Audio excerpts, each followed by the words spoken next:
أهلا بكم طالبات الصف التاسع في درس جديد من دروس البرمجة. درسنا اليوم هو الدرس الخامس، الرسام في سكراتش. موجود في صفحات الكتاب 16 17 و 18. كما ترون اسم الدرس الرسام. سنقوم برسم بعض الأشكال التي ستعتبر كائنات جديدة تضاف إلى منصة البرنامج لاستخدامها وبرمجتها. سنبدأ اليوم برسم كائن جديد والقيام ببعض الخصائص واستخدام الأدوات المتوفرة في بند الرسام اللي هو المظاهر الموجود بداخل برنامج سكراتش. لرسم أي كائن جديد سنذهب الآن إلى برنامج سكراتش. ها هو كائن القط أمامنا. نحن لا نريد أن نستخدم أي كائنات موجودة داخل مكتبة الكائنات التي يوفرها البرنامج. نقوم بالنقر على هذا الكائن، كائن القط، بزر الماوس الأيمن ونقول له حذف. تم حذف هذا الكائن. نريد الآن رسم كائن جديد من الأدوات اللي تم شرحها في الدرس السابق. هذه الأداة معروفة، اختيار لكائن جديد موجود في المكتبة، وهنا لرسم كائن جديد، وهنا رفع كائن من ملف، وهنا لكائن جديد من آلة التصوير بيتم تصويره وبرمجته بعد ذلك. اليوم هنتعامل مع أداة رسم كائن جديد. ننقر عليها فيتم تجهيز كائن جديد ليس له أي شكل، ليس له أي مظهر، ليس له أي شيء، وطبعا اسمه الكائن واحد. كيف يمكننا تغيير اسم الكائن الجديد؟ أولا أنا أريد أن أرسم كائن جديد، مثلا كائن زر لإنشاء برنامج معين. أضغط بزر الماوس الأيمن وأختار info، ويظهر لنا في الأعلى بند لتغيير الاسم. أتأكد أن أنا بكتب باللغة العربية على سبيل المثال كما أحببت. أقول زر الدخول. الآن سأقوم وأضغط إلى الزر الأزرق بالسهم إلى اليسار. سأرسم الآن زر للدخول. كيف أشكال الأزرار؟ غالبا أشكال الأزرار بتكون إما دوائر أو مستطيلات وما شابه.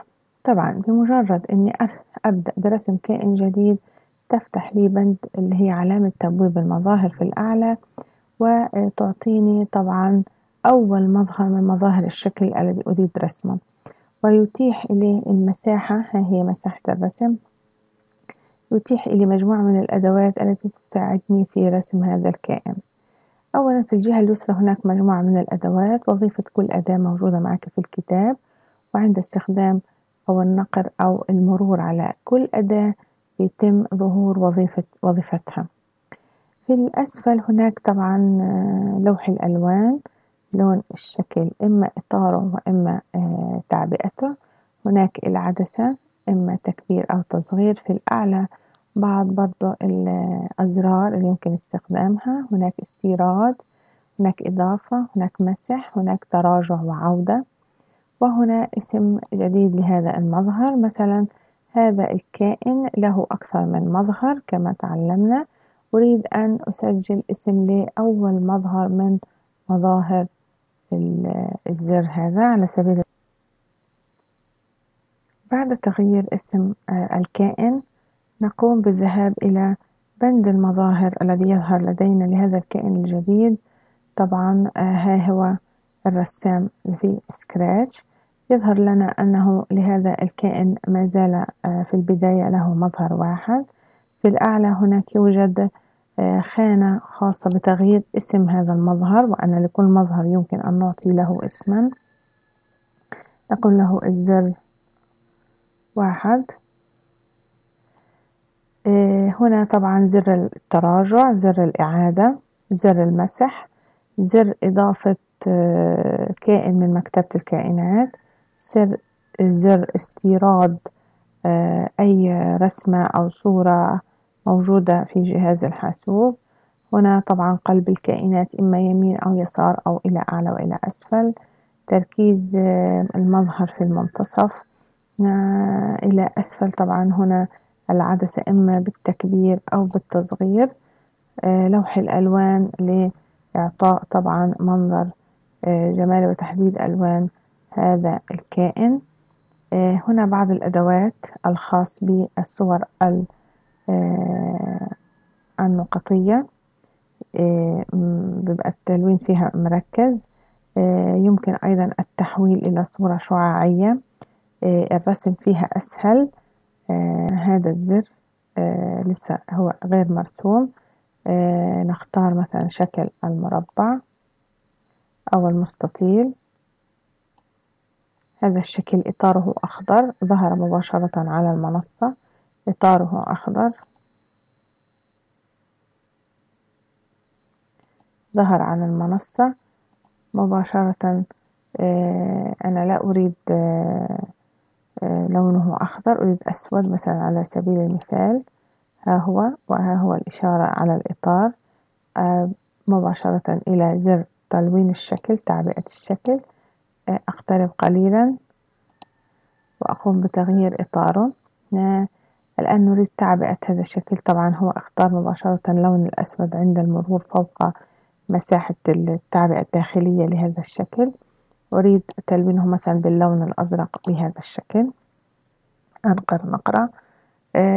ويمكن اختيار طبعا أشكال أخرى لتلوين الشكل. نريد أن نكتب بداخل هذا الزر وظيفته. نقوم بالضغط على نص، نضغط نقطة بداخل، ننقر نقرة بداخل الشكل ونكتب زر الدخول. طبعا هنا لا يكتب أو لا يدعم اللغة العربية، نقوم بالتحويل مباشرة إلى اللغة الإنجليزية. نقول مثلا زر انتر. اللون أزرق، الحجم صغير، ننقر نقرة. مثلا نريد أن نجعله أبيض، نذهب إلى السهم تحديد إلى أعلى وننقر نقرة على النص، ثم نقوم بتكبيره من مربعات التحكم. ها هو الزر قد تم تجهيزه بداخل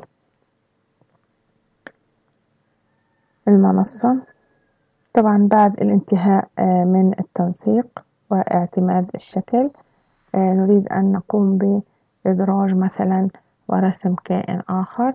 نذهب إلى منطقة الكائنات والضغط على رمز الريشة، أنقر نقرة. ها هو كائن جديد، مثلا هو كائن لزر خروج مثلا.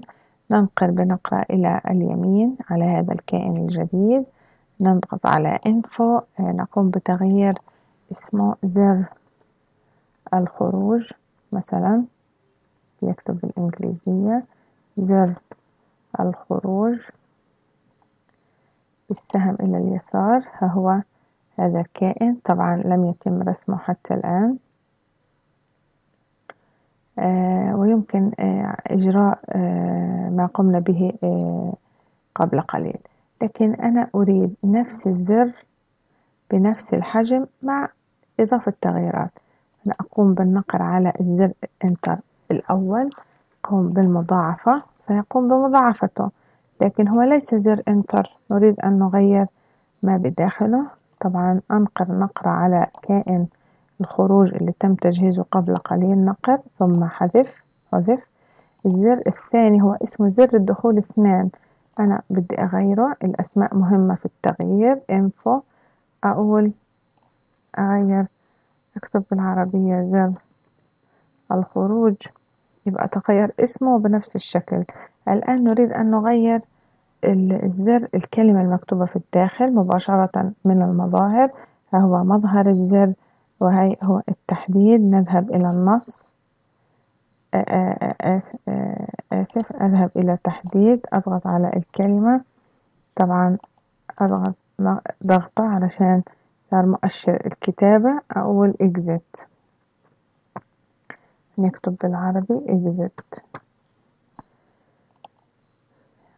مباشرة أضغط على تحديد وعلى النص، يظهر مربعات التحكم. الآن طبعا بس ننصته. الآن أصبح لدينا على المنصة زران، زر للدخول وزر للخروج، بنفس التصميم، بنفس الألوان، بنفس كل شيء. كل كائن له مظهر واحد، طيب عند الضغط على أي زر يمكن أن يكون له مظهر آخر، عند الضغط عليه يتحول إلى اللون الأخضر أو إلى اللون الأحمر. كيف أقوم بذلك؟ نأخذ مثلا زر الدخول، أضغط ضغطة واحدة، نقرة واحدة على زر الدخول، ضغطت، هذا له مظهر واحد. أنا أريد مظهر جديد له، إما بتغيير شكله فأقوم بتغيير شكل جديد، أو الأسهل لدي أن أقوم بمضاعفة فيصبح لي مظهران بنفس الشكل وما علي إلا تغيير مثلا اللون. فأقوم الآن بالتعبئة، أريد التعبئة أن تتغير مثلا إلى اللون الأصفر بهذا الشكل، وتكون طبعا تعبئة كاملة على سبيل المثال. طبعا بس باخد لون أفتح علشان أشوف، مثلا أخذ اللون الأغمق بهذا الشكل. نذهب إلى للتجربة مرة أخرى. زر الخروج عند النقر عليه بيتغير لونه، بزر الماوس الأيمن أقول مضاعفة يصبح لي هذا الكائن مظهران. المظهر الثاني أريد أن أغير في تعبئته، بضغط على زر التعبئة تلمين الشكل، بختار الداخل كيف بيكون ثم الضغط عليه. أصبح الآن على المنصة الزرين بالمظهر الثاني تبعهم مش بالمظهر الأولاني، والدليل أذهب إلى الزر الأول، أخذ المظهر الأول، ها هو مظهرهم. طبعا هذا عند البرمجة بيتم اختيار عند الضغط بطريقة ما أن يظهر المظهر الثاني مباشرة. هذا الجزء الأول من أجزاء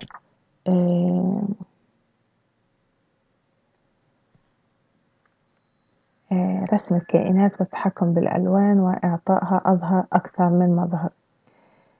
الآن أقوم برسم مظهر جديد، مظهر لهذا الزر. أريد أن أقوم بإضافة أي جزء من أي كائن موجود لدي، مثلا التفاحة، أضغط ضغطة ثم موافق. أصبحت هذه التفاحة مظهر ثالث من مظاهر الزر، مظهر ثالث. كيف أقوم بإظهار مظهر لكائن من المكتبة؟ أختار إضافة. طيب أنا لا أريد إضافة، أنا أريد أن أستورد صورة جديدة كمظهر لهذا الكائن، أقوم بتحديد مظهر جديد، ها هو فارغ وهو الآن جاهز لاستقبال مظهر جديد، ولكن استيراد من الصور الموجودة المتوفرة لدي في الحاسوب. أقوم بالاستيراد مثلا على سبيل المثال، أختار أي شكل أو أي صورة، مثلا هذا الشكل، هنقر نقرة ثم open، ها هو هذا الشكل، أصبح أحد مظاهر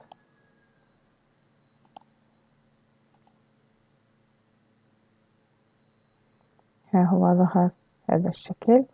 أنقر نقرة إذا أردنا طبعا تصغيره ووضعه في مكان ما، طبعا أصبح موجود بهذا الشكل مكان الزر الأول، ها هو المظهر الأول، ها هو ظهر، ها هو المظهر الثاني، ها هو المظهر الثالث تفاحة، ها هو المظهر الرابع لنفس الزر.